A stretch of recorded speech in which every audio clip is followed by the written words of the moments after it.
أعوذ بالله من الشيطان الرجيم. الرحمن الرحیم.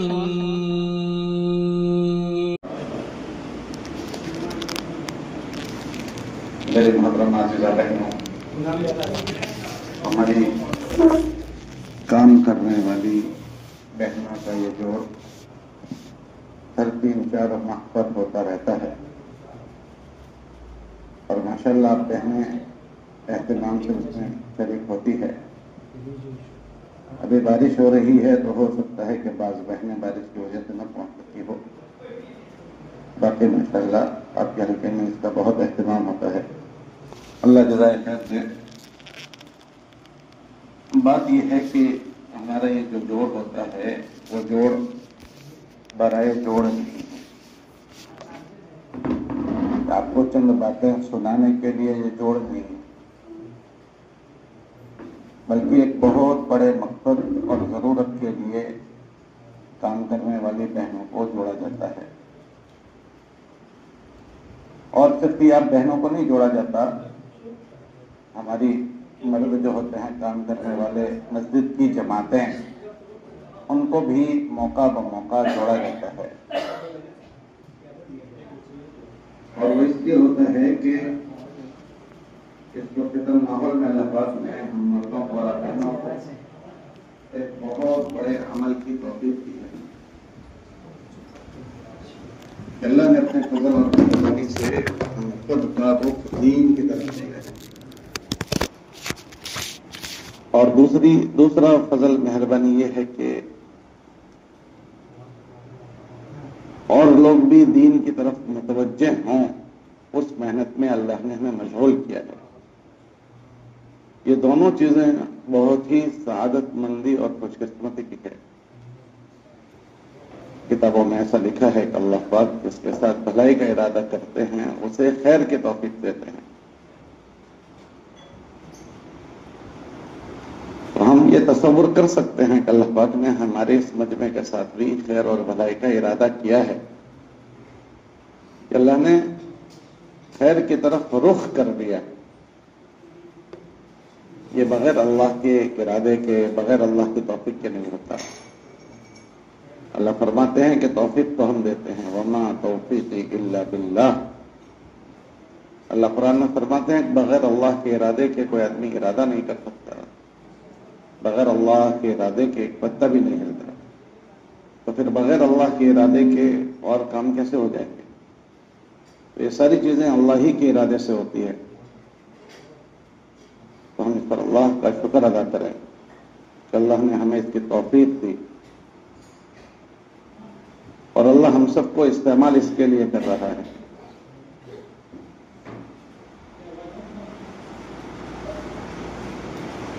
لیکن یہ دنیا حالات کی جگہ ہے، حالات کا گھر ہے، غیر محسوس طریقے پر اس نعمت کی ناقدری ہو جاتی ہے۔ اللہ کی اس بڑی نعمت میں غیر محسوس طریقے پر کبھی سستی ہو جاتی ہے، تو ہم سے یہ سستی دور ہو جائے۔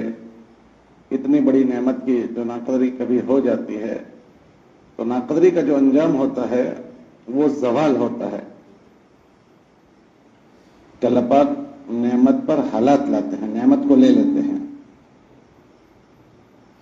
اور نعمت کا زوال یہ ہے کہ بعض مرتبہ نفع نعمت سے ہی آدمی محروم ہو جاتا ہے، اور بعض مرتبہ نعمت کے نفع سے محروم ہو جاتا ہے۔ ہم دیکھتے ہیں یہاں مردوں میں بھی عورتوں میں بھی ایک بہت بڑا مجمع اللہ پاک نے ان کو توفیق دی، کام میں لگے، وقت لگایا، لیکن وہ مجمع ٹک نہیں پایا، تھوڑا چلا پھر رک گیا۔ اچھے ذمہ دار تھے، حرکت میں تھے، اور اب ٹھنڈے ہو گئے۔ ایسے مستورات میں بھی ایسی بہنیں ہوتی ہیں کہ کبھی ماشاءاللہ خوب فکروں سے چلتی تھی، اور پھر ایسے حالات ہوئے کہ وہ نہیں چل سکے۔ تو ہم ایسا نہ سمجھیں کہ چلنے والے چل رہے ہیں، یا ایسا نہ سمجھیں کہ جو رک گئے ہیں وہ رکے ہوئے ہیں۔ اللہ کی ایک صفت ہے المقدم،